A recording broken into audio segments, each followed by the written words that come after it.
Let's start by looking at page A11. If you look at page A11, all it's showing you is a scale comparison. You notice the title at the bottom is named Scale Comparison.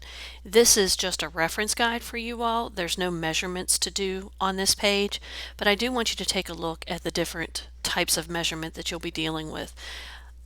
You'll be dealing with metric scales, and if you take a look at this first ruler, it's in 1 millimeter divisions, meaning that every one of these little tick marks is 1 millimeter, and there are 10 millimeters in 1 centimeter.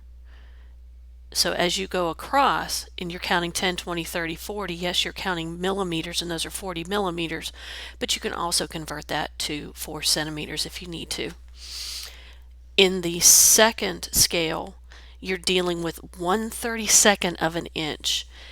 They use this a lot in mechanical because you have to get very, very detailed with your builds. Like if you're sending your plans off to a machinist, they need to be able to read to the 32nd of an inch to make sure that everything fits. So when you look through here and you look at these tick marks, every one of these is 1/32 of an inch. So we've moved from metric to the standard, the SAE that we use here in the United States. And it's 1/32 of an inch for each one of these tick marks. So there are 32 marks up to this 1 inch line, and then another 32 marks to get to this 2 inch line, and so on and so forth. You also, in mechanical, you'll use the decimal inch scale, and those are in 2/100ths of an inch. So every one of these little ticks, which they are so tight together that it just starts to bleed when you photocopy this page and it looks like just one solid line, but there's actually, each one of these tick marks represents 200ths or 0.02 of an inch. Okay. Then as we move down into your mechanical half-inch scale, this is when we start talking more about your regular ruler. So this is your regular ruler, and I know it's kind of hard to see because of the glare. I'm going to do my best to get that to you, but you'll notice I'm measuring just to give you an idea. If you notice here, from 0 to 2 is actually 2 half-inch gaps. So what this is saying is this is a half-inch scale, okay? And when you look at it, each one of these pieces is a half. That's a half-inch, that's a half-inch, and what they're saying is a half-inch is equal to a foot. A half-inch is equal to a foot, so this would be 1 foot, 2 foot, 3 feet, 4 feet.